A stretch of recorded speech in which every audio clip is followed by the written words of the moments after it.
क्रांति, बुद्ध की अनूठी क्रांति।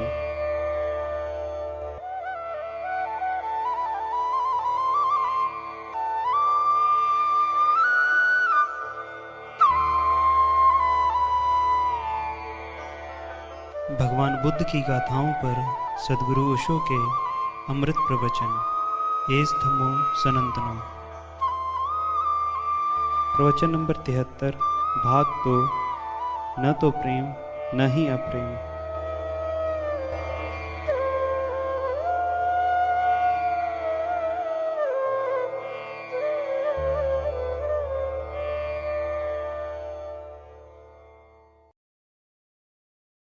ख्याल रखना, दो शब्द स्पृहा और ईर्षा।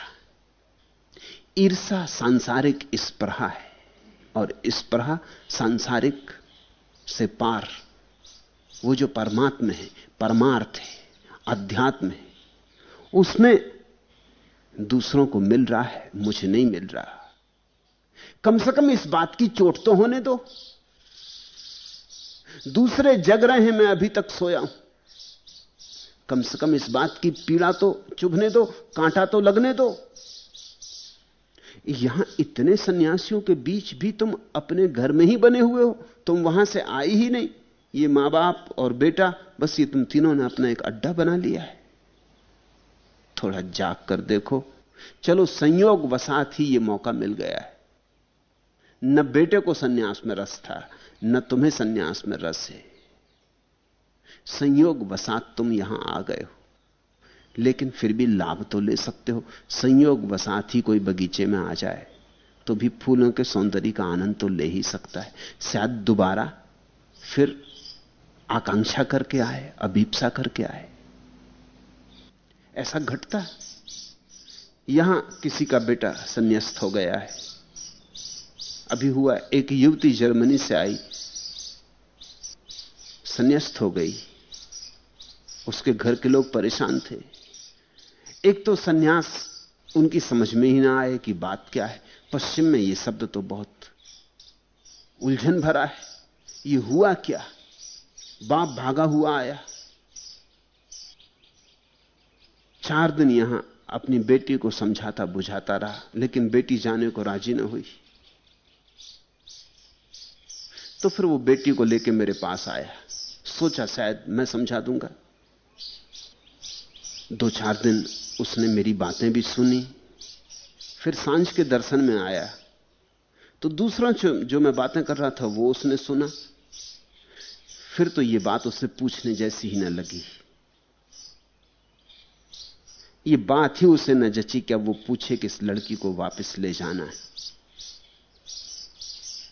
वो कहने लगा कि मैं फिर आऊंगा। सन्यास ने मेरे मन को भी लुभा लिया। आया तो मैं अपनी लड़की को लेने था, लेकिन मैं खुद पकड़ा गया। ध्यान में डुबकी मैं भी लगाना चाहूंगा। अभी तो मुझे लौटना पड़ेगा। इसकी मां परेशान हो रही है। ये कॉलेज से भाग आई है, परीक्षा करीब आ रही है। कॉलेज के अधिकारी परेशान हो रहे हैं। अभी तो मैं जाऊं। तो मैंने उस युवती को कहा कि तू भी वापस जा, घर के लोग सब शांत हो जाएंगे। तुझे सौभाग्यशाली है तू कि तुझे ऐसा पिता मिला है। तू जा। युवती साथ चली गई, लेकिन पिता का हृदय यहां छूट गया है। युवती तो लौट ही आएगी, पिता भी लौट आएगा। संयोग से ही आना हुआ, कोई कारण न था आने का। शायद अगर उसकी बेटी भागकर ना आई होती तो पिता कभी आता ही नहीं। लेकिन इस स्पृहा पैदा हो गई। यहां देखा लोगों को नाचते तो उसने मुझसे पूछा कि मैं तो कभी नाचा नहीं। लोगों को प्रसन्न देखा तो उसने पूछा कि इतने प्रसन्न लोग हो सकते हैं, ये मुझे भरोसा नहीं। संयोग से आया हुआ आदमी भी कभी कभी नाव में सवार हो जाता है, समझदारी हो तो। और कभी कभी ऐसा होता है कि समझदारी ना हो तो तुम चेष्टा करके आए हो तो भी चूक जाओगे। वैसे लोग भी आ जाते, सन्यासी लेने आते, लेकिन फिर कोई छोटी मोटी बात अड़चन बन जाती, उतनी सी अड़चन से लौट जाते। आदमी पर निर्भर है, आदमी की गुणवत्ता पर निर्भर है।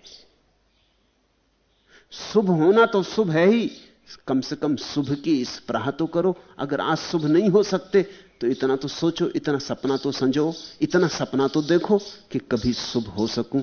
और जिनको शुभ घटित हुआ है उनके साथ थोड़ा सा ख्याल तो करो कि यह भी हो सकता है, और जो इन्हें हुआ है वह मुझे भी हो सकता है।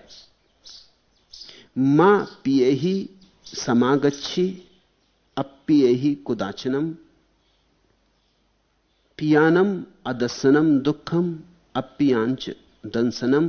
प्रियों का संग ना करे, बुद्ध ने कहा, ना कभी अप्रियों का ही संग करे। प्रियों का न देखना दुखद है और अप्रियों का देखना दुखद है। बुद्ध ने कहा दुख के दो कारण हैं। प्रिय से मिलन ना हो तो दुख होता है, अप्रिय से मिलन हो जाए तो दुख होता है। प्रिय छूट जाए तो दुख हो जाता है, अप्रिय मिल जाए तो दुख हो जाता है। लेकिन दुख का मूल कारण तो यही है कि तुमने प्रेम का संबंध बनाया। दोनों प्रेम के संबंध हैं, प्रिय का और अप्रिय का। और कभी कभी ऐसा होता है कि दोनों बातें एक के साथ ही घट जाएंगी। तुमने कभी देखा बचपन का बिछड़ा हुआ मित्र वापस आ गया मिलने, बड़े तुम खुश हुए, गले से लगा लिया, उठा लिया। एक दिन खुशी रही, वो घर टिकी गया बोरिया बिस्तर जमा के। दूसरे दिन जरा बेचैनी होने लगी, तीसरे दिन पत्नी नाराज होने लगी कि हटाओ भी, ये कहां के आदमी को बिठा रखा है। चौथे दिन बच्चे भी परेशान होने लगे। पांचवें दिन तुम भी प्रार्थना करने लगे भगवान से कि अब इन सज्जन को विदा करो। अगर महीने 2 महीने ये मित्र रुक जाए और फिर तुम सफल हो जाओ इसको विदा करवाने में, तो तुम जितने प्रसन्न होगे उतने प्रसन्न तुम इसके मिलने पर भी नहीं हुए थे। ये वही का वही है, कुछ फर्क नहीं पड़ा, तुम वही के वही हो, ये मित्र भी वही का वही है। लेकिन क्या हो गया? एक ही संबंध प्रेम का अप्रेम का भी बन जाता है। प्रेम और अप्रेम एक ही सिक्के के दो पहलू हैं, और बुद्ध कहता दोनों से दुख मिलता है।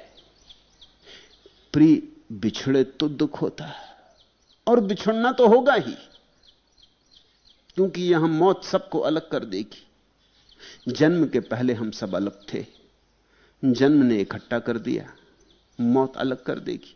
नदी नाव संयोग, राह पर चलते यात्री मिल गए, तीर्थ यात्रा को गए थे, राह पर बातचीत हो गई, मिल गए, संबंध बन गया, फिर बिछड़ जाएंगे। सांझ को पक्षी एक वृक्ष पर आकर बैठ गए, मिलन हो गया, रात भर साथ रहेगा डेरा, सुबह फिर उड़ जाएंगे। जन्म ने मिला दिया है, मृत्यु फिर विदा कर देगी, तो विदा तो होना ही होगा, आज नहीं कल। फिर और बहुत से कारण हैं जिनने मिला दिया है। कोई स्त्री सुंदर है, उसके सौंदर्य के कारण तुम प्रेम में पड़ गए हो, लेकिन सौंदर्य टिकता थोड़ी, थोड़े दिनों बाद सौंदर्य तिरोहित हो जाएगा। मुल्ला नसरुद्दीन की पत्नी उससे पूछ रही थी कि क्या मैं बूढ़ी हो जाऊंगी तब भी तुम मुझे प्रेम करोगे? मुल्ला पहले तो अखबार पढ़ रहा था, तो उसने ठीक से सुना नहीं, उसने टालने को कहा हां जरूर, क्यों नहीं। तब उसे ख्याल आया कि वो क्या कह रहा है, तो उसने पूछा कि तुम अपनी मां जैसी तो नहीं लगने लगोगी? अन्यथा मैं पहले से कह देता हूं कि फिर मुझसे ना हो सकेगा प्रेम इत्यादि। कभी तुम किस बात से, किसी कारण से किसी के प्रेम में पड़ गए, वो कारण हट जाएगा, फिर क्या करोगे? और कारण ना भी हटे तो भी जो चीज तुम्हें प्रीतिकर मालूम पड़ती है, जब दूर होती है, पास आने पर, मिल जाने पर उतनी प्रीतिकर मालूम होगी। अपनी पत्नी किसी को सुंदर मालूम होती, अपना पति किसी को सुंदर मालूम होता है। सौंदर्य दूर से मालूम होता है। सौंदर्य जो उपलब्ध नहीं है उसमें मालूम होता है। सौंदर्य का अधिकतम प्रभाव तो जितना कठिन हो पाना उसमें होता है। जितना सरल हो जाए उतना ही सौंदर्य समाप्त हो जाता है। अगर कोई स्त्री बहुत दुर्लभ हो कि मिल ही ना सके तो उसका सौंदर्य सदा बना रहेगा। मिल गई कि सौंदर्य समाप्त हो गया। करोगे क्या? कितनी ही सुंदर नाक हो, कितनी ही सुंदर आंख हो, करोगे क्या? 2-4 दिन में सब भूल जाओगे। जो चीज कारण पर निर्भर है वो टूटेगी। तो यहां प्रिय का मिलन भी होगा, प्रिय का बिछुड़ना भी होगा। यहां प्रेम की घटना भी घटेगी और फिर प्रेम खट्टा होकर अप्रेम भी बनेगा। इसलिए प्रेम सब तरह से दुख देता है। प्रेम रहे तो दुख देता है, फिर प्रेम छूट जाए तो दुख देता है, फिर अप्रिय मिल जाए तो कठिनाई हो जाती। तो बुद्ध कहते हैं मां पिए ही समागंछी अप्रिय ही कुदाचनम। प्रियों का संग ना करे, ना कभी अप्रियों का संग करे। इसका क्या अर्थ हुआ? क्या किसी का संग ही ना करोगे? प्रियों का देखना दुखद, अप्रियों का देखना दुखद, तो क्या फिर किसी के साथ ही कभी खड़े ना होगे? तो बौद्ध भिक्षु भी तो एक के दूसरे के साथ थे। खुद बुद्ध भी तो हजारों भिक्षुओं के साथ थे। नहीं, बुद्ध के कहने का इतना ही तात्पर्य है कि बीच में प्रेम के संबंध खड़े मत करना, साथ रहो, संबंध के सेतु मत जोड़ो। तुम अलग, दूसरा अलग। तुम अपने एकांत में शिखर, वो अपने एकांत में शिखर। एकांत पर हमला मत करो, एकांत पर हावी मत हो। एक दूसरे के एकांत को नष्ट मत करो। एक दूसरे के मालिक मत बनो और ना एक दूसरे को अपना मालिक बनाओ। मुक्त रहो, साथ रहो तो भी संग ना बनाओ। यही मेरी देशना है। इसलिए मैं तुमसे यह भी नहीं कहता कि घर भी छोड़ो। मैं कहता हूं घर छोड़ के भी कहां जाओगे? आश्रम में रहोगे तो आश्रम घर बन जाएगा। घर से भागने का उपाय क्या? कहीं तो रहोगे, वहीं घर बन जाएगा। जहां रहोगे उसका नाम घर है। पत्नी को छोड़ के भाग जाओगे, बेटे को छोड़ के भाग जाओगे, किसी के साथ तो रहोगे। उसी से संबंध बन जाएंगे, लगाओगे नहीं। इसलिए भागने का कोई सवाल नहीं है। दो व्यक्तियों के बीच में जो संबंध का सेतु होता, कड़ी होती, वो भर गिरा दो। पत्नी के ही साथ रहो, लेकिन अब पति होके नहीं, पति का भाव जाने दो। बेटे के साथ रहो, लेकिन बाप होकर नहीं, बाप का भाव जाने दो। वो तो सिर्फ भाव ही है, पानी के बबूले हैं और कुछ भी नहीं। फूंक मारे से उड़ जाते, जरा से बोध की चोट से टूट जाते।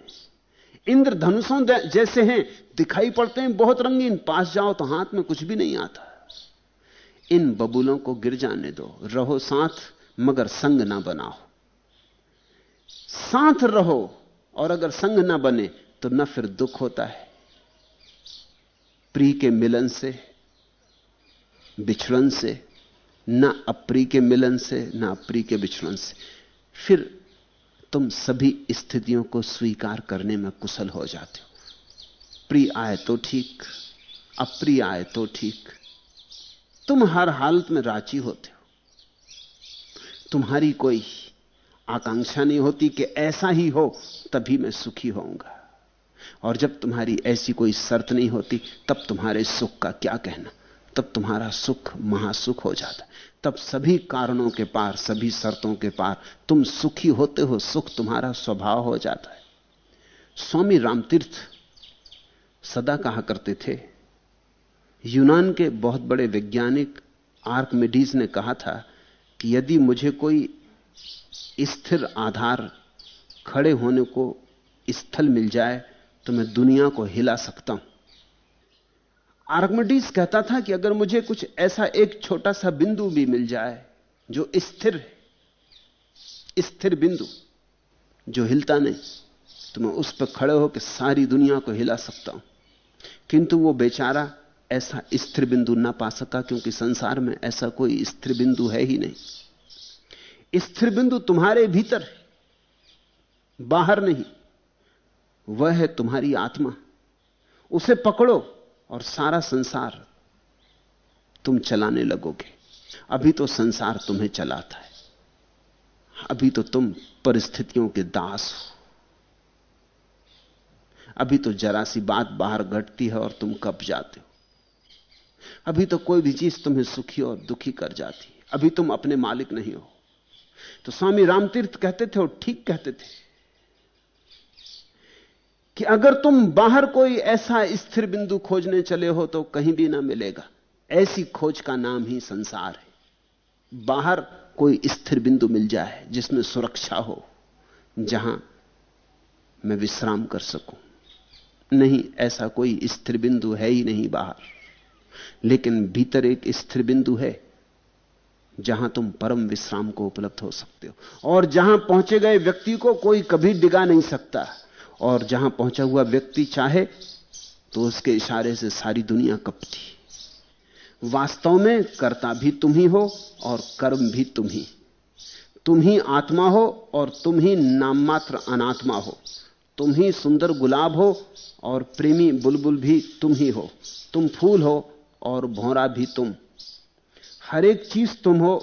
भूत और प्रेत, देवता और देवदूत, पापी और महात्मा, सब तुम ही हो। यह है सन्यास का मार्ग। इस बात को जानना कि मेरा संसार मेरे भीतर है, यह है सन्यास का मार्ग। इस बात को जानना कि मेरा सुख मेरे बाहर है, यह है संसार का मार्ग। अपना केंद्र अपने से बाहर मत बनाओ, ऐसा करने से तुम गिर पड़ोगे।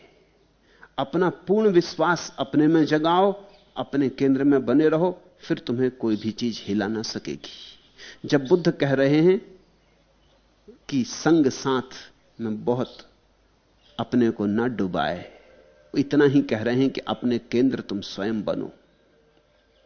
तीसरा सूत्र, तस्मा पियम न कथिराय, पिया पायो ही पाप को, गंथा तेसम न विजंती, एसम नत्थी पिया पियम। इसलिए किसी को अपना प्रिय ना बनावे। प्रिय से वियोग दुखद होता है, और जिनके प्रिय और अप्रिय नहीं होते वे निर्ग्रंथ होते। ये निर्ग्रंथ की परिभाषा समझो। जैन महावीर को निर्ग्रंथ कहते। निर्ग्रंथ बड़ा अनूठा शब्द है। ऐसे तो सीधा साफ सुथरा है। निर्ग्रंथ का अर्थ होता है जिसकी कोई ग्रंथि नहीं, जिसकी कोई गांठ नहीं। हम कहते हैं ना, दो आदमियों का विवाह हो गया, कहते हैं गांठ बंध गई, ग्रंथि पड़ गई। सात चक्कर लगा के 7 गांठें डाल देते, खोलने ही मुश्किल कर देते। निर्ग्रंथ का अर्थ होता है जिसकी अब कोई गांठ नहीं, कोई ग्रंथि नहीं, जो कहीं बंधा नहीं, जो अपने में, जिसका होना अपने में, जिसका होना बाहर नहीं। तुमने बच्चों की कहानियां पढ़ी होंगी। बच्चों की कहानियों में आता है कि कोई राजा था, उसके प्राण एक तोते में बंद थे। तो राजा को मारो तो नहीं मरता था, जब तक कि तुम तोते की गर्दन न मरोड़ो। तोते की गर्दन मरोड़, राजा फौरन मर जाता। ये कहानी एकदम कहानियां नहीं, ये बड़ी महत्वपूर्ण है। ऐसी हमारी हालत। किसी के प्राण तिजोड़ी में बंद। तोते इत्यादि तो पुराने पड़ गए, तिजोड़ी। किसी के प्राण कुर्सी में बंद। तोते मोतों का कौन भरोसा करे, उड़ जाएं, कुछ झंझट हो जाए। कुर्सी, उस पे बैठे तो कोई ले जा भी नहीं सकता कुर्सी, और जोर से उसको पकड़े, मगर कुर्सी तोड़ दो कि प्राण निकल जाते। ऐसा लगता है किसी के भी प्राण अपने भीतर नहीं। जिसके प्राण अपने भीतर हैं वो निर्ग्रंथ, और जिनके प्राण अपने से बाहर हैं वो सग्रंथ, उनकी गांठें। तुम्हारी पत्नी मर जाए तो तुम मरने की सोचने लगते, तुम्हारा बेटा मर जाए तो तुम मरने की सोचने लगते, तुम्हारा दिवाला निकल जाए तो तुम मरने की सोचने लगते, छोटी मोटी बात हो जाती है तुम मरने की सोचने लगते। तुम्हारे प्राण छोटी छोटी चीजों में पड़े। जहां कोई चीज गड़बड़ हुई बाहर कि तुमने तत्क्षण सोचा कि मर ही जाऊं। मनोवैज्ञानिक कहते हैं ऐसा आदमी खोजना मुश्किल है जिसने जीवन में कम से कम 10 बार आत्महत्या का विचार ना किया हो। और विचार करना करने के ही बराबर है, क्योंकि जो विचार में हो गया वो हो गया। तुमने बाहर किया या नहीं ये बहुत महत्वपूर्ण नहीं। अदालत तुम्हें नहीं पकड़ सकती, लेकिन परमात्मा की अगर कोई अदालत है तो वहां तो तुम पकड़े गए। पुलिस तुम्हें नहीं पकड़ सकता, तुम अगर बैठे अपने मन में आत्महत्या का विचार कर रहे, तुम्हें कोई नहीं पकड़ सकता जब तक कि तुम करने का उपाय ना करो। लेकिन विचार करने में तुम परमात्मा के सामने तो दोषी हो ही गए, तुम अपने सामने तो दोषी हो ही गए। तुमने अपने जीवन की बड़ी सस्ती कीमत आंकी, दिवाला निकल गया, दुकान खराब हो गई, तुम मरने की सोचने लगे। तो तुम्हारे जीवन का इतना ही मूल्य था जितना तुम्हारे दुकान का मूल्य था। तो तुमने जीवन की बड़ी कम कीमत आंकी। तो तुम दुकान के लिए जीते थे, तो दुकान तुम्हारे लिए नहीं थी, तुम दुकान के लिए थे। ये तो परमात्मा का जो ये विराट दान है, इसका तुमने बहुत अपमान किया। इसको कहते हैं ग्रंथि। निर्ग्रंथ का अर्थ होता है जिसकी कहीं कोई गांठ नहीं। तुमने देखा महावीर नग्न हो गए। निर्ग्रंथ का एक अर्थ नग्न होना भी होता है, क्योंकि जिसकी कोई गांठ ही नहीं, उसके पास छिपाने को कुछ नहीं, यह उसका मतलब होता है। गांठें ही हम छिपाते, किसी को पता ना चल जाए गांठ कहां है, नहीं तो लोग गांठ पर चोट करने लगेंगे। एक छोटे बच्चे को अस्पताल में लाया गया, उसके हाथ में चोट लग गई थी। उसके हाथ पर पट्टी बांधने के पहले डॉक्टर जब उसके हाथ को ठीक करके पट्टी बांधने लगा तो उसने कहा रुकिए, दूसरे हाथ पे पट्टी बांधी। डॉक्टर ने कहा तू पागल हुआ, ये पट्टी तो इसलिए बांध रहे हैं कि स्कूल में कोई बच्चा वगैरह तुझे कोई दुखा ना दे। उसने कहा इसलिए तो मैं कह रहा हूं, आप स्कूल के बच्चों को नहीं जानते। आप इस हाथ में बांधिए जिसमें चोट नहीं है, क्योंकि जिस हाथ में पट्टी है वो दुखाएंगे ही। उनको अगर पता चल गया कि चोट है तो आप स्कूल के बच्चों को जानते ही नहीं। ये दुनिया ऐसी है, यहां अगर लोगों को पता चल गया कहां तुम्हारी गांठ है, लोग उसी पर चोट करेंगे। तो लोग अपनी गांठों को छिपाते हैं, छिपाना पड़ता है। अपनी गांठ की बात ही नहीं करते लोग, किसी को पता नहीं चलना चाहिए, नहीं तो ये दुष्ट चारों तरफ लोग हैं, ये मजा लेंगे, ये बार बार तुम्हारी बटन दबाने लगेंगे और तुम्हारी गांठ दुखेगी। इनको बहुत आनंद आएगा, सताने में लोगों का रस है। मेरे गांव में एक आदमी को लोग सीताराम कह के चिढ़ाते थे। बस सीताराम कोई कह दे कि वो एकदम बिगड़ जाएं, डंडा उठा लें, पत्थर मारने लगे। वो कृष्ण भक्त थे और सीताराम के बिल्कुल विरोधी थे। ये जब लोगों को पता चल गया तो उनका गांव में निकलना ही मुश्किल। उनको मैं देखूं कि वो अपने घर से निकल के नदी तक स्नान करने गए हैं, फासला मुश्किल से 2 मिनट का है, उसमें उनको कभी घंटा लग जाए। नदी में नहा रहे हैं और बीच में कोई ने चिल्ला दिया कि सीताराम, कि वो बाहर निकल आए। उनको नहाना वहाना, फिर खत्म हो गई बात। मैंने एक दिन उनको कहा कि ऐसे तुम बड़ी मुश्किल में पड़ जाओगे। तो उन्होंने कहा क्या करूं, मुश्किल में तो मैं हूं ही, आपके पास कोई रास्ता है? मैंने कहा ऐसा करो तुम खुद ही सीताराम कहने लगो। उन्होंने कहा इससे क्या होगा? मैंने कहा तुम 7 दिन मेरा प्रयोग करके देखो, जो कोई दिखाई पड़े कहो सीताराम। कोई सीताराम कहे तो तुम और जोर से कहो सीताराम, और कहो ठीक बेटा, और जोर से कह सीताराम। उन्होंने कहा इससे होगा क्या? मैंने कहा तुम 7 दिन करके देखो। 7 दिन में गांव सन्नाटा हो गया, कोई उनसे सीताराम ना कहे। सार क्या रहा, गांठ ही हाथ के बाहर हो गई। वो जो गांठ थी वो ये थी कि वो सीताराम में चिढ़ते थे, सीताराम में उन पर चोट लगती थी। जब ये खुद ही आदमी सीताराम कहने लगा तो अब क्या सार है? वो मेरे पास आए और बोले कि बात गजब की है, काम कर गई। अब तो मैं निकलता हूं तलाश में, मुझे भी मजा आने लगा है कि कोई कह दे सीताराम, मगर कोई कहते ही नहीं। जो लोग पहले चिढ़ाते थे वो ऐसा आंख बचा के निकल जाते हैं, गली कूचे में से निकल जाते। नदी पे मैं नहाता रहता हूं, कोई नहीं कहता सीताराम। जैसे ही तुम्हें लोगों को तुम्हारी गांठ पता चल जाए, लोग सताने लगते हैं, वही वही करने लगते। महावीर नग्न हो गए, इसका अर्थ इतना ही है कि जब कोई गांठ ना रही तो अब छिपाने को कुछ ना रहा, निर्ग्रंथ हो गए, छोटे बच्चे की भांति खड़े हो गए। गंथा तेसम न विजंती, जो न प्रेम के संबंध बनाता ना अप्रेम के, न मित्र बनाता ना शत्रु, उसकी सारी ग्रंथियां गल जाती। अब तुम समझो, जीसस कहते हैं शत्रु को भी मित्र मानो। बात ऊंची कहते, मगर इतनी ऊंची नहीं जितनी बुद्ध की बात है। क्यों? क्योंकि जीसस कहते हैं शत्रु को भी मित्र मानो, लेकिन अगर तुम अभी मित्रता मानते हो तो शत्रुता से छूट ना सकोगे। क्योंकि मित्रता का अर्थ ही क्या होता है? मित्रता अर्थहीन है अगर शत्रुता ना हो। अगर कोई आदमी कहे कि सभी मेरे मित्र हैं, तो इसका मतलब यह हुआ कि कोई मित्र नहीं है। मित्रता का अर्थ ही तब होता है जब कोई शत्रु भी हो। अगर तुम कहते हो सभी मेरे मित्र हैं, तो कोई मित्र नहीं है। अगर तुम कहते हो मैं सभी को प्रेम करता हूं, तो इसका साफ मतलब हुआ तुम किसी को प्रेम नहीं करते। क्योंकि प्रेम का मतलब होता है चुनाव। अगर कोई स्त्री तुमसे पूछे कि क्या आप मुझे प्रेम करते हो, और तुम कहो कि जरूर करता हूं क्योंकि मैं तो सभी को प्रेम करता हूं, तो वो स्त्री तुमसे प्रसन्न होगी। वो कहेगी रास्ता पकड़ो। सभी को प्रेम करने वाले आदमी से क्या लेना देना? तुम कुछ ऐसी बात कहो कि तुम्ही को प्रेम करता हूं और तुम्ही को प्रेम करूंगा, और सदा तुम्ही को किया, जन्म जन्म से तुम्ही को खोज रहा था और अब जन्म जन्म तक तुम्हारे साथ ही रहूंगा। यह संबंध शाश्वत है, अब यह कभी छूटेगा नहीं। हमको एक दूसरे को भगवान ने एक दूसरे के लिए ही बनाया है। तब स्त्री प्रसन्न होती, तब लगता है कि तुमने विशिष्टता दी। अगर तुम कहो सभी मित्र हैं, तो तुम्हारे मित्र नाराज हो जाएंगे। शत्रुओं की तो छोड़ो, मित्र कहने लगेंगे तो फिर मतलब ही क्या हुआ? जीसस कहते हैं शत्रुओं को मित्र बना लो।